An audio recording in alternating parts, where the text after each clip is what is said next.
uma olhada aqui só para confirmar. Os critérios de desempate são os seguintes, né? Depois de pontos. Não tem vitórias, como é aqui no Brasil, é saldo de gols, o primeiro critério, gols marcados, né? Então, se por acaso acontecer, se fosse hoje, né, o jogo na Argentina e o Independente vencesse por 1-0 o Ceará, empataria em saldo de gols e gols marcados. E aí viria o outro critério de desempate, que aí é a piada comigo, né? Gols marcados como visitante. Mesmo que não haja mais o gol fora de casa nos mata-matas, o gol como visitante é o critério de desempate depois dos gols marcados totais. Aí se conta isso. Porra, então, eu não conhecia esse critério não, viu? A Conmebol acho que já tem uns 4 anos ou 5 anos já com esse critério, se eu não me engano. E então, como o Independente fez um gol, né? A vitória do Ceará foi por 2-1, o 1-0, se acontecesse, daria Independente... mas é só entre os dois, é? Não. Fora, eu acho que é dos marcados fora. É dos marcados fora. No caso, o Independente fez 3 gols, né? Fez agora e o Ceará 4. 3, o Ceará fez 4, exatamente. Então, hoje seria o Ceará, verdade. Então, se fosse 1-0 hoje, seria... No caso, o Ceará não tem... Só teria o jogo contra o Independente para fazer. Isso que eu ia falar. Quer dizer, no final das contas, agora ficou melhor, entre aspas, ficou melhor para o Independente, porque vai ter um desses dois times como visitante ainda. Isso. Mas aí é para o terceiro critério, né? É o que eu falo. E aí é o meu ponto de partida. Agora, para mim, o Ceará, e entrando nesse assunto no debate, agora, para mim, o Ceará, ele entra... O Ceará virou o turno com 5 gols de saldo. Mas eu vou até recortar o duelo com o próprio Independente. O Ceará fez 2 vitórias por 2-0 fora de casa. Muito bom para mim, muito bom. Melhor do que encomenda. E saiu com... Qualquer pessoa assinaria assim. Fácil. Independentemente do que o Independentemente do que o Independente vá fazer. O cara chegasse assim e... 2 vitórias por 2-0, assina, meu irmão, sem dúvida nenhuma nesse. Então, assim, não é que foi muito bom, foi excepcional. Foi coisa que qualquer torcedor fecharia na hora, sem pensar muito. E eu agora, veja só, não sei se Léo que acompanha mais, o sentimento da torcida, para mim agora, a missão seriam 6 gols nesses 2 jogos. No Castelão. Pelo menos 6 gols. Né? 6 de diferença, você fala, né? Não, aumentar em 6, né? Aumentar em 6, né, Fred? Passar desses 2 jogos com saldo de 11. Com saldo de 11. Tá, 11. Okay. 2 vitórias por 3-0 em casa. Eu acho muito factível. Eu acho que tem que ser um objetivo. Se ele fechar com saldo 11, o Independente tem saldo 3. Vamos dizer que consiga 5 gols, né? Ele levaria para o saldo 8. Já é suficiente. Já seria suficiente para ter a derrota por 1-0. Eu acho que o Ceará, o maior objetivo do Ceará para mim agora é o empate. Ele possivelmente já vai ter. Para mim ele já conquistou. Sendo muito realista, seria uma zebra agora se ele perdesse o direito do empate. Tropeçar em casa com essas 2 equipes é quase fora da curva. É quase fora da curva, não. É totalmente fora da curva. Mas eu acho que ele pode sim trazer o direito da derrota. Perder por 2 gols eu acho irreal. Mas perder por 1 golzinho... Então, Léo, você sente que o termômetro hoje é esse, é encarar os 2 jogos no Castelão para jogo de saldo? Exatamente. E a torcida já encarava, inclusive, esses fora como jogos de saldo, assim. E eu falava muito, eu falei, pessoal, vamos cravar os 3 pontos, vamos garantir isso aí. E depois que a gente tiver com o resultado já sob controle do time, buscar aí o saldo. Mas esses jogos do Castelão, sem dúvida... E já, inclusive, melhorando o poder de fogo do time, né? A gente deve ter o Matheus Peixoto, enfim, estreando para esses próximos jogos.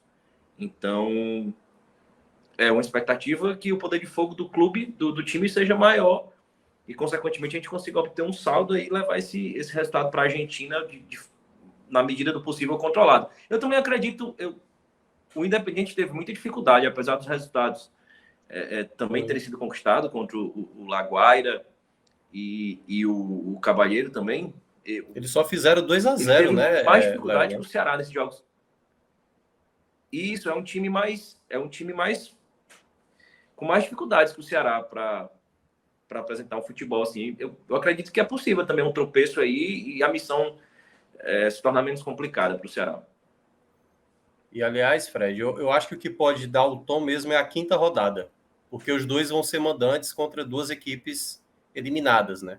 Então, aquela coisa, o adversário que oferecer um pouco mais de resistência e, obviamente, o que Independente e Ceará fizerem na quinta rodada pode dar o tom. Mas, na quarta rodada, o Independente vai ter que sair, né, para enfrentar o próprio General.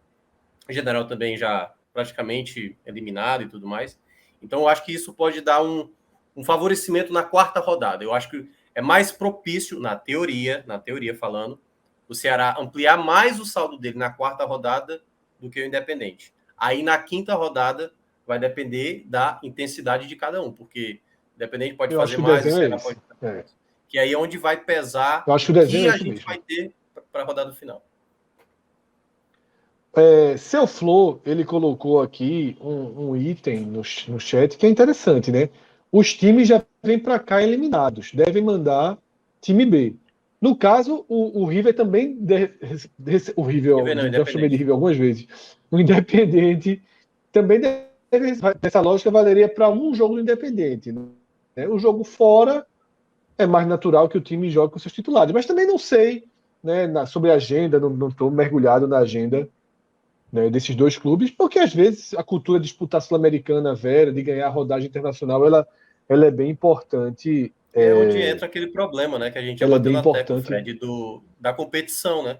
É uma competição que a gente está terminando agora os 3 primeiros jogos e já tem 2 equipes na prática eliminadas, né? Não matematicamente, mas que a gente tanto bate nessa tecla. Então, queira ou não, General Cavalheiro e Laguaira acredito que vão se portar muito mais com os seus campeonatos nacionais do que propriamente com a Sul-Americana agora.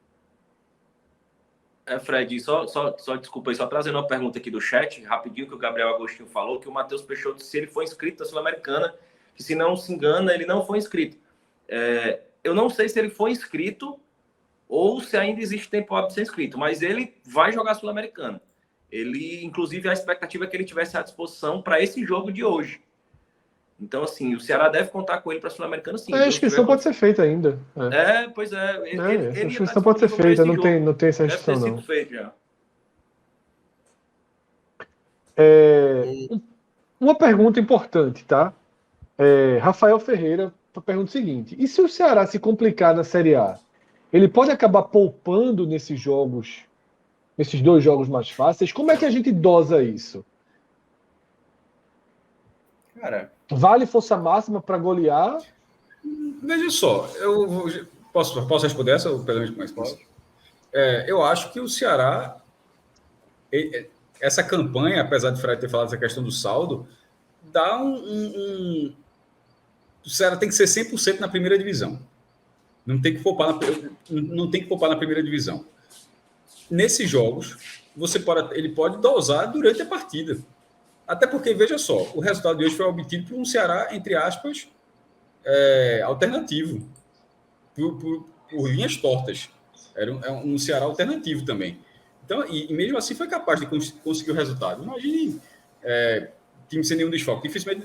Dificilmente será um time sem desfalques, até por questão de lesão e tal. Mas eu acho que o Ceará é força máxima no Campeonato Brasileiro, força máxima por parte desses jogos, não precisa ser os 90 minutos, porque no Campeonato Brasileiro você vai na intensidade máxima até conseguir o resultado, e na Sul-Americana você pode ir construindo e dosando sim, mesmo com o interesse em buscar o saldo, porque ainda que isso seja uma missão para ter uma situação mais acessível lá em Avejaneda, mas eu não colocaria essa possibilidade, porque o empate meio que já definiu que já tem um empate.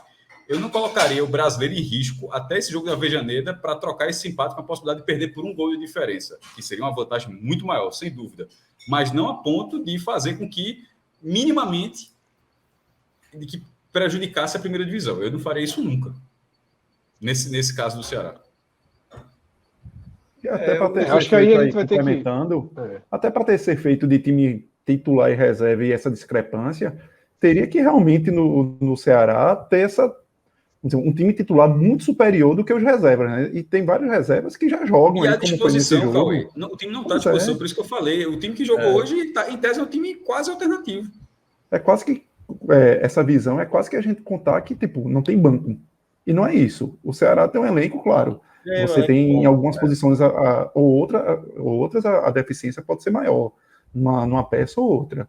Mas, no geral, você tem uma certa equidade ali.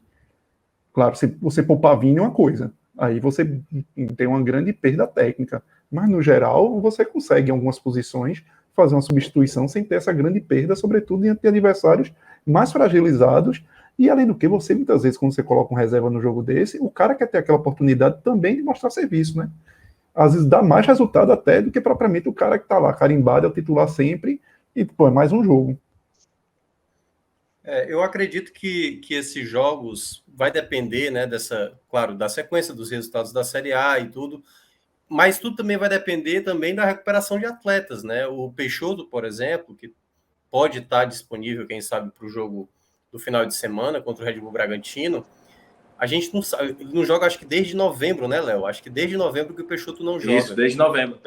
É muito tempo parado para um jogador que se espera muito, mas ao mesmo tempo ele há muito tempo não joga, né? Então a questão de ritmo e tudo mais pesa. O próprio até o Dentinho, que nem apareceu hoje na lista nem da transição e nem do departamento médico, a gente não sabe também aonde ele está vagando, né? Ele está num limbo aí entre o departamento médico do Ceará, né? Tá. Mas de uma maneira geral, eu acho que é indo jogo a jogo, né? Claro, tudo vai depender do resultado, então não dá para a gente dizer ainda esse time titular ou reserva, porque, como foi falado, o Ceará tem boas opções para as laterais, né? Se o Vitor Luiz se recuperar, já traz um jogador a mais, mas ainda falta, eu acho que nesse Ceará a gente vê, eu acho que é tentar garimpar ainda outros atletas que possam ser jogadores que possam resolver jogo, entendeu? A gente vê isso no Vina, claramente, e a gente vê potenciais jogadores. A gente vê no Medoça, que é um jogador que está jogando bem, mas o Medoça é um jogador que perde também muitas oportunidades. O Eric, né, que a gente está falando aqui, é um jogador que tem dificuldade também para fazer gols. O Lima está jogando muito bem, e é um cara que às vezes faz o gol, mas também não é um cara com muita frequência de gols. Então, para você meio que simular essa ideia de que pode o Ceará tentar aplicar placares maiores com bons saldos, tudo isso necessita também de mais atletas também terem um índice de efetividade maior, porque foi o grande problema do Ceará na época do Thiago Nunes, né? O time que chegava ali, perdia chance, consagrava diversos goleiros adversários, e aí acabava, por 2 vezes, enfim, causando uma tragédia como foi contra Iguatu e CRB.